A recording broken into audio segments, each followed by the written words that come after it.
taking the dogs on their morning walk, and I saw a comment about Mia and how clean she was.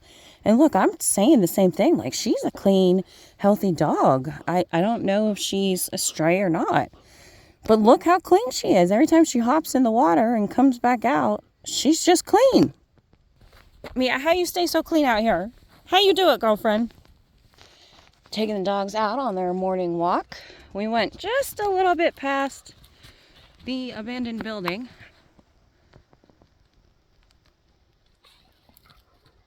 Oh!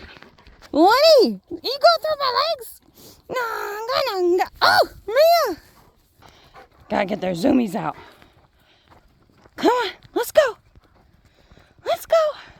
Last night was pretty warm. I think it was the best night's sleep that I've had. It was only down to like 36 degrees at 2 o'clock in the morning, which is pretty good. Neighbor said we should expect snow around Thanksgiving, so we might have a little time to kind of prep a little more before it hits. Please, baby Jesus, give us a little time. And then there was another comment about, I must be the luckiest girl in the world. You have no idea. You have no idea. I am the luckiest girl in the world. And let me tell you why. So there I was. Every good military story starts out with, so there I was. So there I was. In Iraq, in my shelter. And when I say shelter, it's really just a flatbed semi with like a Connex on the back. Because my job in the military was to fix night vision goggles or electronic equipment. So it's 4 o'clock in the afternoon in Iraq, and I'm doing what I'm supposed to be doing, sweeping out all the dust out of my shelter to keep it away from the electronics. So I'm squat down, putting the dust in the dustpan when all of a sudden mortars go off. And at this point, we've been there from October, and this is December 19th. So you get so used to the mortars coming in daily that you don't even go run and hide. By the time you hear it, it's too far away to hit you. And if you don't hear it, it's going to hit you. So it's like no point in running and hiding. You just keep doing what you're doing. So mortars are coming in.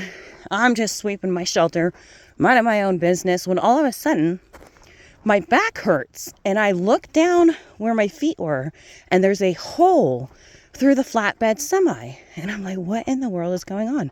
So I grab my gun, my pew-pew, and run inside a concrete building, only to realize that a mortar came through the top of my shelter, hit the bottom of the flatbed semi, ricocheted, hit the sidewalk. When it hit the sidewalk, all of the rocks came at my face, literally in slow-mo. It was like bullet time from The Matrix. Craziest thing. And then ricocheted off the sidewalk and landed by 10 gallons of fuel and didn't explode. The mortar literally hit my back and went through 3 layers of clothing, but it gave me like a scratch. It did not, a centimeter, an inch more.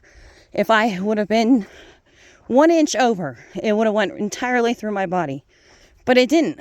It scratched me and did not explode next to fuel. So if that's not one lucky son of a gun, I don't know what is. If that's not someone looking out for me up above, come on now. And then 2 days later after that was December 19th. 2 days later, it's the one and only time I decided to sleep in for 15 minutes. I just needed a little extra rest this morning. And thank goodness I did, because a suicide bomber decided to take out our chow hall that day at noon. And of course they picked noon because that's when it's the busiest. Winifred, where are you? Oh, okay. And a lot of my friends were injured during that attack. And were life flighted out, and deaths, and it was not pretty. It was devastating. It was actually one of the worst attacks at that point in time. And so for those of you that are like, oh, she's never seen combat, you know what? I might not be breaking down doors out in Iraq like the infantry, but when you're out there in war, they don't care. They just drive around the fob, shoot off mortars, and hope and pray that it hits something. So even though you're not in combat, you're in combat. You're still ditching stuff. I still went on convoys and tried to avoid IEDs because I just couldn't stay on the fob anymore. And if you went on convoys, you got to get off the guard duty roster for a week, which was huge because guard duty was 3 hours on, 3 hours off, 24 hours, okay? So you would start at 6 in the morning and go till 9 and then get 3 hours off. And then you would do that for 24 hours. And then you would sleep for 6 hours and then go do your day job. And my day job was fixing night vision. And then you would start the whole guard duty routine all over again the next day. Every other day you're on guard duty. And it snows out in Iraq. I was up in Mosul.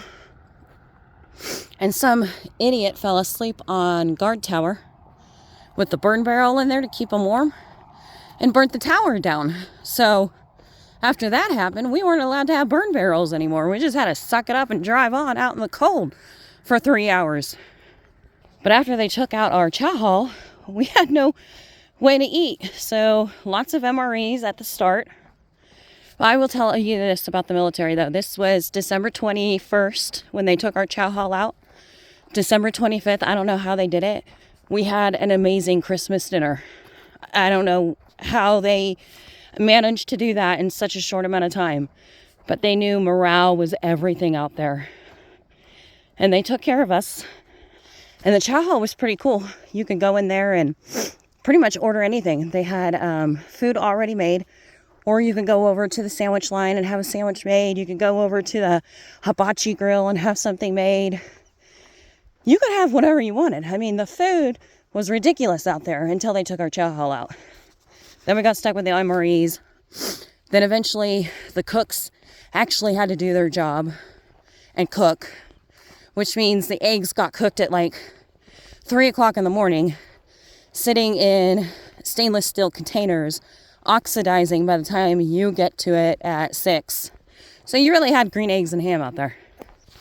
Now let me tell you about the living arrangements. The female barracks was in a large cement building, and all we had was plywood for walls and no heater in the building.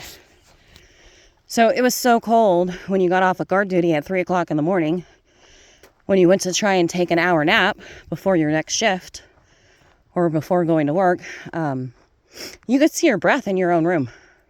Like, it was that cold. What do? You just suck it up and drive on. And nothing else you can do. Some of the best times of my life, some of the worst times of my life, and definitely some of the best people I ever met were in the military. They are still my family. And I love them. Just like I love you. Yes, that's true. All of you. Uh-oh. I guess the cows decided to go 2 different ways. Which path? We'll go this way. Because this is the edge of my property. So today we wait and see if the gravel shows up. Still have not heard if we're getting gravel delivery. But a nice young man who has 30 years of experience contracting told me it's going to be okay, Marsha. Don't worry about it. It's fixable. It'll be fine. So thank you for that comment, sir. And I just want to give a shout out to Desert Living. If you have not followed her, please go follow her. She is working on getting 4,000 views for ad revenue. And I would like to help her out because her husband keeps commenting on my TikToks, my YouTubes, and being quite helpful and friendly and nice. So let's do something friendly and nice in return. Oh, I guess we ended up walking over to the water by accident. Let's go check it out. Oh God, please tell me Mia didn't get in the water. This dog. Mama Mia, where'd you go? There's Mama Mia. Good girl, Mia. Good girl, Mia. Oh, they're having a standoff. You see that? Go! Oh, there they go. I'm crazy dogs. I love them. Oh, Mia. Look, now she's teaching my dog to get in the water. My dog does not like water at all. She is not a water German Shepherd. This is how Mia stays clean, apparently. She just hops in the water whenever she wants. You silly dog. Anyways, I thought that would be an entertaining story for you. My little military stories. So, I hope you guys enjoy. I'm going to walk the dogs back to the place and start breakfast. But you know what's coming up, right? Toodles, and I love you.